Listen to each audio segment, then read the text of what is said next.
Putra guys video guys kay nagpalupad na pod mi og drone. Ako kay ning drone guys kay 60 liters ang unod aning tubig. Og naa ni say upat ka nosol, duha sa wala ug duha sa tuo.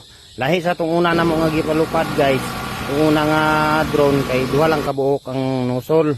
Og diara yang battery guys dagko kayo. Og naa po na say sarili nga charger nga generator. O tanaw na to guys kung unsay birada ning drone. Pat kabuok nosol ni.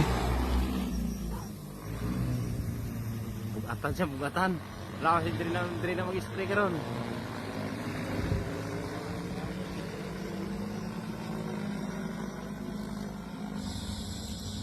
Sa pagpalupad ay nila og drone ani guys kay mapping daan nila ang area. Bala na ang gagwa dito.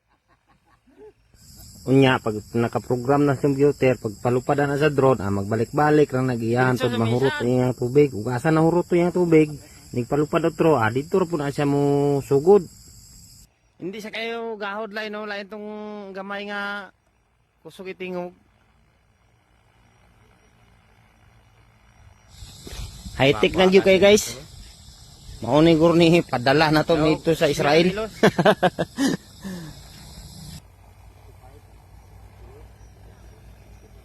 Dah sangit kini sa wire karon.